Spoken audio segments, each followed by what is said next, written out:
नमस्कार दोस्तों, आज हम आपकी मुलाकात एक ऐसी चलती फिरती मैट्रिमोनियल मेल से करवा रहे हैं जो 6000 से ज्यादा शादियां करवा चुकी हैं। जी हां दोस्तों, कॉलेज के समय से नीलम पांडे को शौक चढ़ा शादी करवाने का और सबसे पहली शादी उन्होंने अपनी टीचर की ही करवा दी। अमीनाबाद लखनऊ की रहने वाली नीलम पांडे के पास न तो अपनी कोई गाड़ी है, न कंप्यूटर है, न ऑफिस है, फिर भी इंटरनेट से ज्यादा तेज रफ्तार से ये रिश्ते को जोड़ने का काम करती हैं। 38 सालों में 6000 से ज्यादा ये रिश्ते करवा चुकी हैं। दोस्तों, प्रिंट मीडिया की बात करें, इंटरनेट मीडिया की बात करें, वैवाहिक विज्ञापनों से पटा हुआ होता है, रिश्ते भी बहुत सारे टूटते हैं, भ्रामक सूचनाएं भी होती हैं, फिर भी कहीं कोई ठोस आधार उनका नहीं है, शायद जिसकी कमी लखनऊ की ये नीलम पांडे पूरी करती हैं।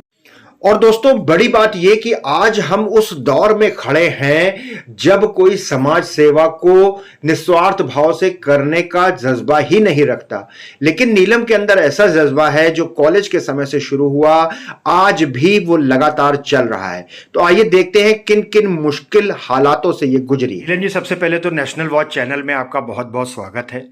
और जैसे हमने देखा कि रिश्ते करवाने वाली एक ऐसी आंटी जो इंटरनेट से भी तेजी से काम करती हैं, तो हमारे दर्शकों को पहले ये बताएं कि कैसे शुरुआत हुई, कैसे आपको लगन लगी कि एक दूसरे का घर बसाना है, क्योंकि ये एक तो बहुत जोखिम का काम है। कब से ऐसा मन में आया? देखिए, मैं स्टूडेंट लाइफ में जब मैं पढ़ती थी तो मेरे को एक टीचर बहुत अच्छी लग गई। उसकी बातचीत करने का व्यवहार हमको बहुत अच्छा लगा, बातचीत करने का तरीका बहुत अच्छा लगा, पढ़ाई का तरीका भी बहुत अच्छा लगा। तो मुझे ऐसे लगा कि ये टीचर हमारे घर में आनी चाहिए, किसी तरीके से हमारा इनका मेलजोल बढ़ जाए। तो ये समझ लीजिए वो एक कास्ट हमारी ही थी और हमने जो है उनकी शादी का प्रस्ताव रखा और शादी मैंने उनकी करा भी दी। मतलब अपनी टीचर की ही आपने शादी करा दी जी? अपने मामा से शादी करा दी हमने जी। फिर उसके बाद हमारी शादी होती है। शादी होकर के आप यहाँ अमीनाबाद आ जाते हैं? जी हाँ, अमीनाबाद आ जाते हैं। तो मैंने घर से ही शुरुआत करी।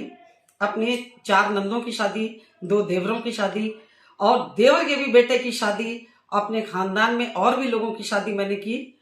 और फिर जब पति का देहांत हो गया उसके बाद फिर मैं अपने मोहल्ले और नाते रिश्तेदारों में सब जगह मैंने सोचा कि सबके रिश्ते में एक अच्छा रिश्ता कराऊं जिससे लड़की वाला भी खुश रहे, लड़के वाला भी खुश रहे। जी नीलम जी, इंटरनेट का इतना तेज जमाना है, इससे पीछे भी अगर हम जाएं 80-90 के दशक में भी, तो पेपर में मैट्रिमोनियल का एक कॉलम निकलता है, लोग उसमें सर्च करते हैं। मतलब कहने का कि लोगों को रिश्ते ढूंढे नहीं मिलते। आप कैसे ढूंढ लेती हैं उनको? ये हमारा माउथ पब्लिसिटी है। जैसे मान लीजिए मैंने आपके ही खानदान में किसी की शादी कराई और खानदान वाले शादी में तो मिलते ही हैं, और जब शादी में सब मिले तो लोगों को पता लग जाता है कि ये शादी तो बड़ी अच्छी करा रही है, सक्सेस जा रही है, अच्छी शादी हो रही है, तो वो सब अपनी बेटी बेटा के रिश्ते हमसे बताने लगते हैं, पूछने लगते हैं। इसी तरीके से हमारी पब्लिसिटी हो जाती है। मैंने दूर दूर तक शादियां कराई हैं। हमने इंदौर शादी कराई, बम्बई शादी कराई, कानपुर कराई और ये आपके हरदोई कराई, संडीला कराई। यही लखनऊ लखनऊ में बैठे बैठे शादी में कराती हूँ। मेरा कोई कमीशन नहीं है, ना मैं किसी से पैसा लेती हूँ। मेरा सिर्फ इतना कमीशन है कि जो मेरे को जहां से लाए वहां छोड़ दे आकर के, सिर्फ इतना ही कमीशन है। इसके अलावा मैं किसी से कोई पैसा नहीं लेती हूँ। हाँ, ये भले ही है कि कोई मान सम्मान में, जैसे आप आदमी सबको मिठाई दे रहा है तो मेरे को भी एक डिब्बा दे दिया, सबको लिफाफे में कुछ दे रहा है तो मेरे को भी कुछ दे दिया। वो मतलब एज ए बहन बेटी के सम्मान जिस तरीके से होता है उस तरीके से उसने हमारा सम्मान कर दिया। कुछ लोग तो ऐसे भी होते हैं कि एक बार शादी कराते हैं, दोबारा पूछते ही नहीं, फिर उनके यहाँ कोई शादी का प्रस्ताव आता है तो वो फिर मेरे पास आते हैं, तब उनसे कहते हैं भाई आपने बीच में हमको पूछा क्यों नहीं? अरे जल्दी जल्दी में सब हो गया। नीलम जी, बिचवानी का काम एक बहुत खतरनाक काम होता है। तो कोई ऐसे जीवन के कुछ संस्मरण की जब कभी कुछ ऐसी कोई बड़ी घटना हो गई हो, कोई एक आध संस्मरण? घटनाएं हैं हमारे पास। एक शादी हमने कराई, वहां पे हो सकता है लेन देन में कुछ कमी हो गई, वो लोग सामान छोड़ के ही भाग गए। लड़के वाले सब पूजा का सामान उठाए भाग गए, बाकी दहेज का कोई सामान नहीं ले गए। बोले हम कोई सामान नहीं ले जाए क्योंकि इन लोगों को मान सम्मान करना नहीं आता। अब छोड़ के चले गए। लड़की वाला परेशान कि नीलम पांडे ने हमको फंसा दिया। हम फिर गए, हमने कहा भाई फंसाया नहीं है, हम जाते हैं सामान लेकर के।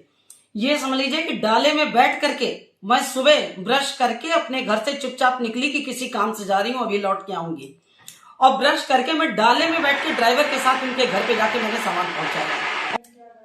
एक जगह वाकई ऐसा हुआ है, शादी तय होती है, एंगेजमेंट हो जाती है और उसके बाद तिलक वाले दिन लड़की जो है घर से भाग जाती है और अपने अन्य किसी के साथ वो शादी कर लेती है। अब उसमें भी लड़के वाले आ गए, मैंने काफी मेहनत किया, मैं वहां जा करके लड़के वालों को जाकर के मैंने समझाया बुझाया, बाद में दोनों का पैसा वापस कराया और लड़के वालों की तैयारी पूरी हो चुकी थी और लड़के वालों ने डाला भेजा कि जितना सामान आप खरीद चुके हैं, जो जो मेहनत कर चुके हैं एटोम तक का, वो सारा सामान वापस कर दीजिए।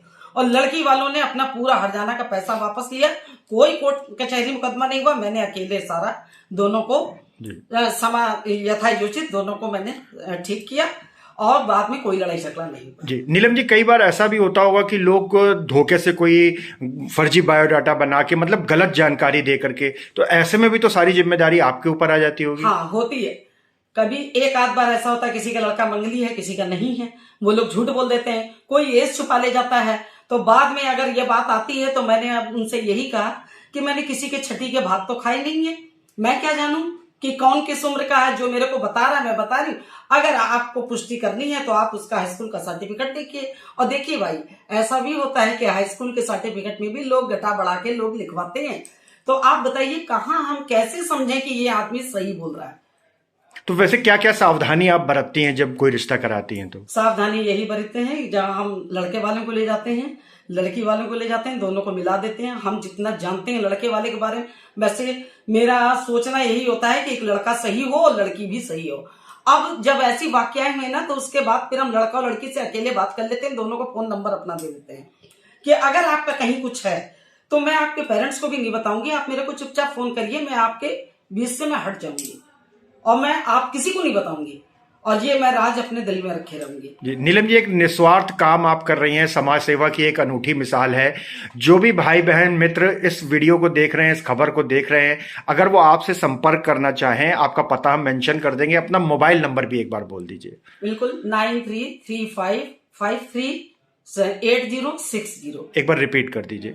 9335538060 जी। और मैं सामूहिक विवाह भी कराती हूँ, गरीब लड़कियों की मैंने शादी कराई है। रामलीला ऐशबाग मैदान में मैंने 2007 में शादी कराई, पूरे अमीनाबाद के व्यापारियों से मैंने चंदा लिया और मैं खुद नहीं लेती हूँ, आप स्वयं आइए और स्वयं वहां पर कन्यादान कीजिए, वहां पे सबके सामने आप उन्हीं को गिफ्ट दीजिए जो आप देना चाहते हैं। ये मैंने 7 जोड़ों का विवाह मैंने कराया था 2007 में और रामलीला ऐशबाग मैदान में। नीलम जी, नेशनल वॉच से बात करने के लिए बहुत बहुत धन्यवाद। नमस्कार। तो दोस्तों, ये थी शादी कराने वाली आंटी नीलम पांडे जी, जिन्होंने अपना मोबाइल नंबर भी आपको बता दिया है। अगर कोई ज़रूरत हो तो आप इनसे संपर्क कर सकते हैं। और साथ ही लखनऊ में समाज सेवा से जुड़ी ऐसी कोई भी हस्ती हो तो कृपया हमको ज़रूर सूचित करें, क्योंकि समाज सेवा के ये काम जनता के सामने, सबके सामने आने ही चाहिए। जय हिंद, जय भारत।